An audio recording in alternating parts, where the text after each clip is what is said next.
शाम प्राची टीवी पर सीरियल देख रही होती है। तभी उसकी सास वहां आती है। अरे सीरियल में तो ऐसे मग्न है जैसे आज रात का खाना पड़ोसी आकर बनाएंगे। मुझे पता ही नहीं था आपने अपने बेटे की शादी पड़ोस में भी की हुई है। हैं? मतलब?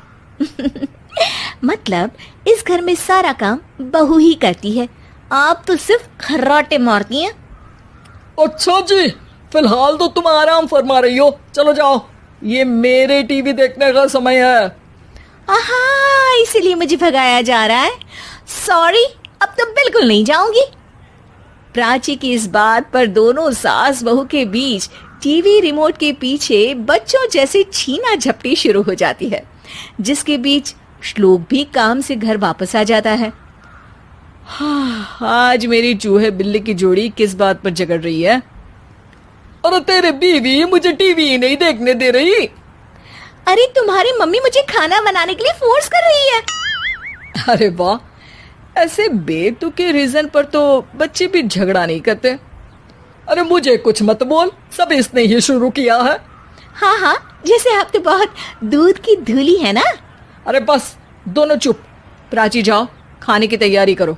और माँ तुम छोड़ो, तुम्हें क्या बोलूं, शांति से अपना सीरियल देखो, मुझे दोबारा लड़ने की आवाज सुनाई नहीं देनी चाहिए।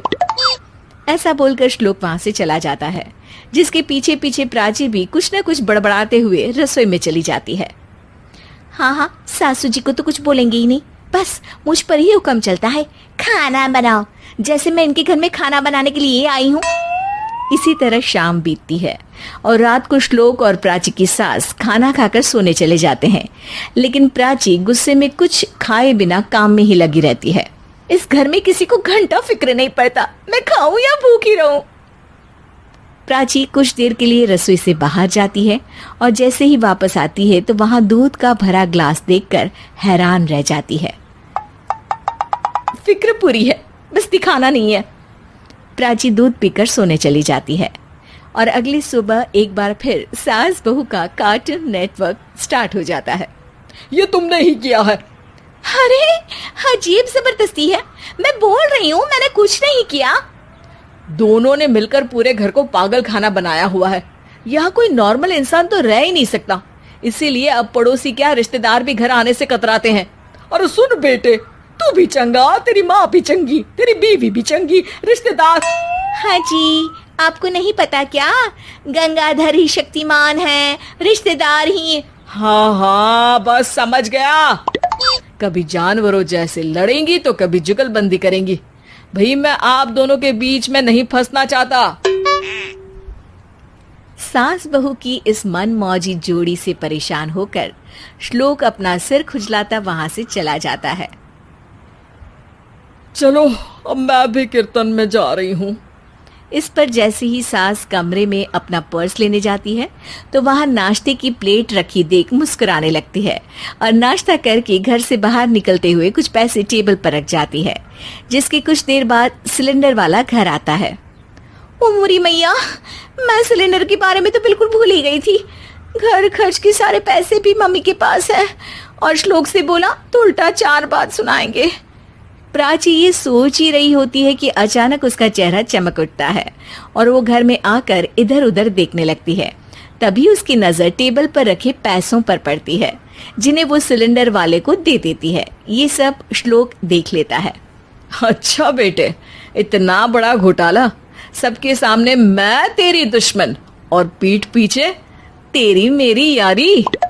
इस पर श्लोक एक प्लान बनाता है और शाम को सब एक साथ बैठे होने पर बोलने लगता है। माँ, तुम दोनों की बहुत लड़ाई होती है, इसलिए मैं सोच रहा हूँ कि प्राची को उसके घर छोड़ाऊं, इससे वो भी खुश रहेगी और तुम भी। अचानक श्लोक की ये बात सुनकर सास बहू शौक से उसकी तरफ देखती है। अरे ऐसे कैसे घर छोड़ाओगे, मुझे कहीं नहीं जाना। अरे तुमने बोला नहीं पर मैंने सुन लिया, तुम्हें मम्मी के साथ रहना अच्छा नहीं लगता, मुझे पता है। अरे वो अरे, जब बहू खुद कुछ काम बोले तो वो तुझे सुनता नहीं, और अब जो इसने बोला ही नहीं वो तू समझ गया। जब उसे नहीं जाना तो फिर जबरदस्ती क्यों कर रहा है? अच्छा, फिर आपको मौसी के घर छोड़ाता हूँ, बस अब आप दोनों एक घर में एक छत के नीचे नहीं रह सकती। मैं इस टॉम एंड जेरी की जोड़ी को और नहीं झेल सकता।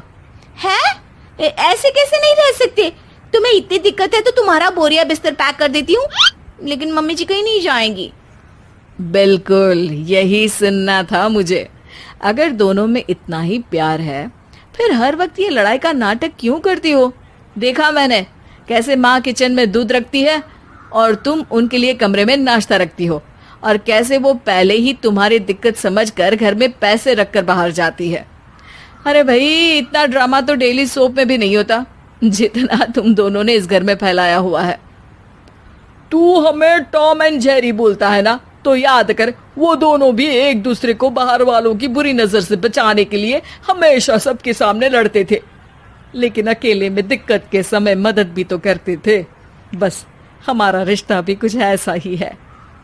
और वैसे भी अगर सास बहू में तू मैं नहीं होती तो दुनिया वालों को कहानियां कैसे मिलेंगी?